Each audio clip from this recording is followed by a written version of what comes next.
Welcome to my art studio. Glad you can join me here instead of in the classroom. This little thing right here won't let me record without getting in the way, so I'm just going to have her join us. So I'm going to do the best I can to give you an art lesson online, and I'm sorry I can't answer any questions. Just do the best you can. I'm going to do the best I can, and if you have any questions later, we can answer them then. So I hope you all have a wonderful Easter, and have fun. Do that. Okay, hopefully you watched the video on Roy Lichtenstein and learned a little bit about him. We're going to do an art project based on that. And what you're going to need is a photograph of yourself or somebody that you love, or maybe it's even somebody that's famous that you like. It really doesn't matter as long as, it's easier if you print it off in black and white because you can see it better. And also it needs to take up the full paper.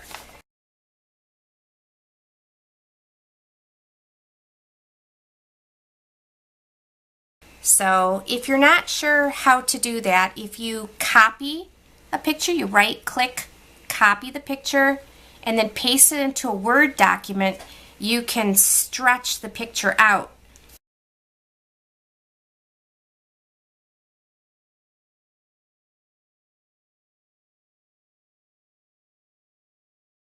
To fill up the entire Word document. You might have to change your edges a little bit, but that's an easy way to make the picture fit an entire piece of paper like I did here. So this is a picture of me. I wouldn't suggest doing something like this with the baby in there. It's easier if you have a full headshot. This is just what I had on hand, so I'm going to show you with this. But yes, a headshot, not a full body shot, and not two people would be your best bet in black and white. Okay, so I printed it off. Now what I'm going to do is I'm going to put it my drawing paper. Everybody should have your drawing tablet. This right here, drawing tablet. Take out a piece of paper, and then you're going to tape this picture up to the window and then tape this over it. Okay, the reason we put it up to the window is so that you can see through. It does need to be a nice bright day. If it's dark and rainy, it's probably not going to work. So pick a bright day. All right, after you do that, I'm going to use some tissue paper here, or not tissue paper, but tracing paper, just so that I can show you how to do this. All right, as you can see, I stuck it on, and just like with the window, you're going to trace out all the details, not a lot of the little details. I don't need the polka dots that are on my scarf, okay? I don't need the intricacies on the rocking chair. I'm just kind of drawing the outline shapes of everything. When I did my eyebrows, you can see I outlined the shape of my eyebrow. It's also very important. I was using this so it's a little dull, but have a very sharp pencil because you're going to get better lines if your pencil is really sharp. Okay? Make sure you have the white, the sparkle in the eye if it shows. Outline everything. When you do the lips, you don't have to draw the little lines of the teeth. Just draw the lips, and then I like to put in the gum line. In other words, just the kind of the lower shape of the teeth or the top shape of the teeth. Don't draw the whole line in. It just ends up looking kind of weird. So just draw the gum line. And it may not even show, maybe just the lips show. In that case, just draw the outline of the lips. All right. As you can see, I did the outline of the face. Now when it comes to the hair, You don't need to draw just single lines. Okay, if you look at his artwork, it's very cartoonized. It's very graphic. So they're not just straight single lines, they're kind of fat shaped lines to show the suggestion of the way the hair is laying, as you can see. Okay, so when I did that, if you look at my photograph,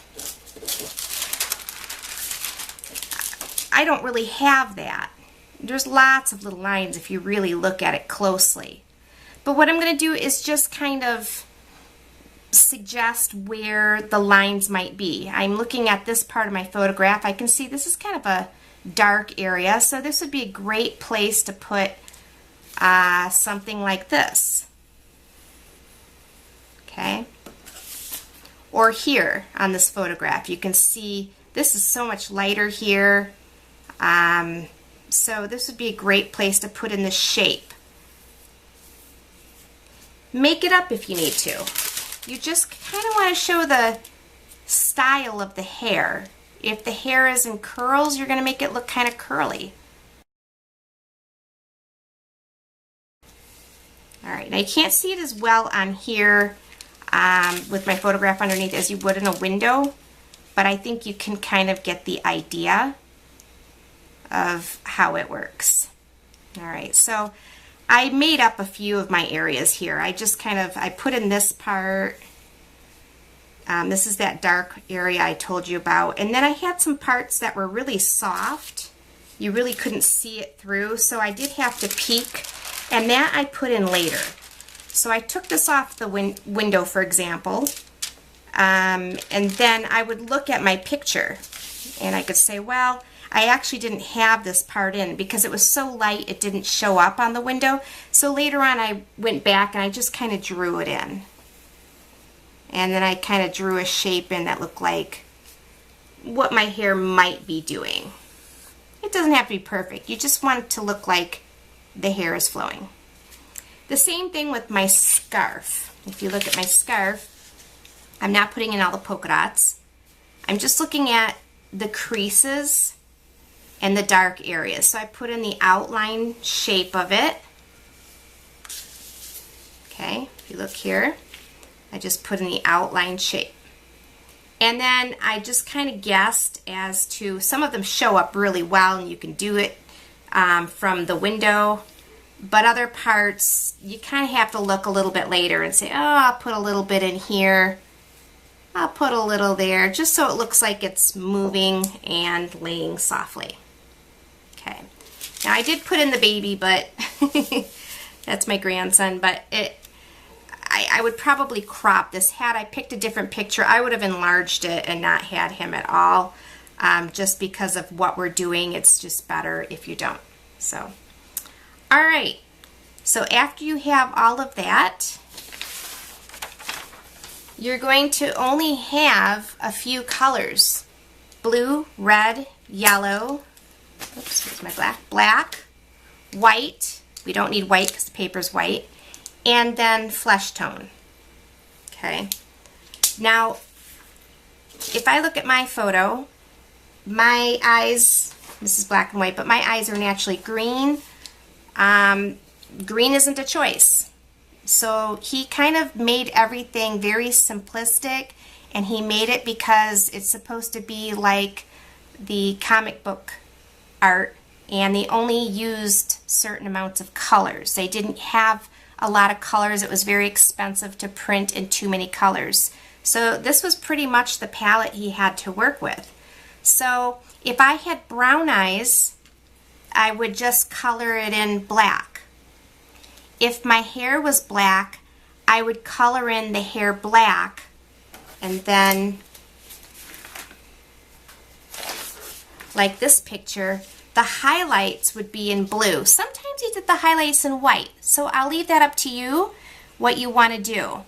But if you've looked at dark hair when it's shining in the sunlight, sometimes you see those little bit of blue streaks, and that's why he did the blue shining in the black hair.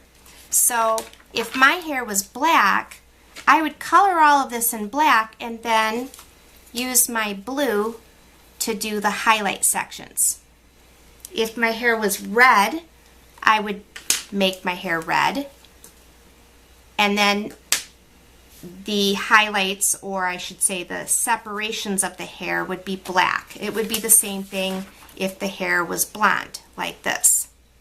Okay, so in my case, my hair is blonde, so I would take bright yellow. In this case, we're using very vivid colors. I'm using canary yellow, crimson red. I actually picked a blue I don't think you have. This is China blue. You can use, I think it's ultramarine blue in your pack if you have the smaller pack. Black, and then a flesh tone, light peach. I think that's what you have in your pack. Something similar would be fine. All right, I would have to make my eyes blue. Yellow would just be odd, red would be odd, so it's either black or blue for the eyes. Since my eyes are light, I'm going to make them blue. And I'm going to leave the whites of the eyes because that's what makes them look alive or realistic.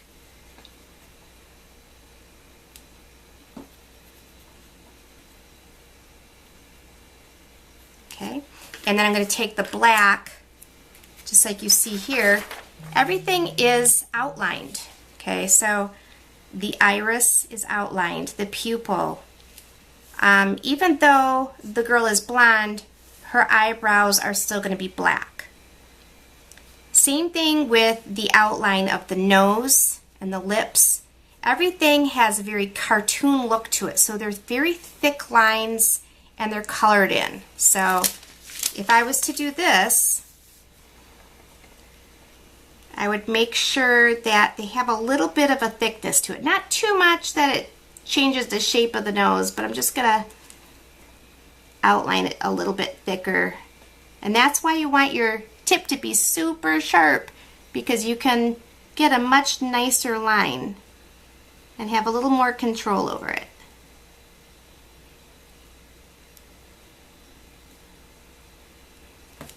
Okay, eyebrows. Color in.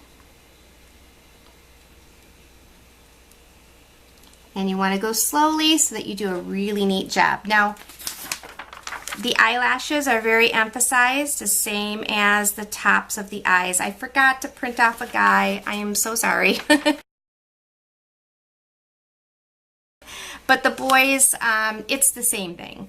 They just don't have as much eyelash showing because it feminizes the person if you put too much eyelash on it. So normally and typically, if you were to look up the images of Roy Lichtenstein's pictures, you'll see that it's just a thick outline. You just don't emphasize the eyelashes.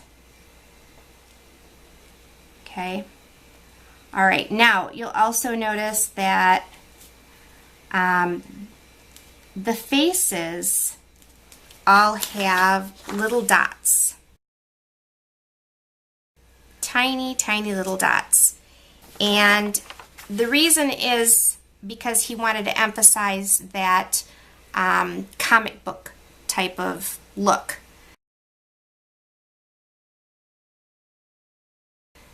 The printing press, when they would print things out, a lot of times if you looked close up, you would see the dots. It wouldn't be just in the flesh, though. It would actually be in everything, but he only emphasized the dots in the flesh tones. So when we go to do the flesh tones, we will use a special stencil that I have in order to do the flesh dots. Now there is another way you can go about doing the flesh dots, and that is to take a grid like this, and I'm going to attach it in the email in case you want to do that. It's a very small grid. But it looks weird if your face isn't big enough. Now, I could have enlarged my face a lot bigger had I not had the baby in there. I needed to pick a better picture, but I just didn't have one of me. So if you don't have one of yourself, have somebody take a picture of you or pick a different picture of somebody else. All right, I'm going to put the dots underneath my picture here. In your case, you're going to put it up to the window.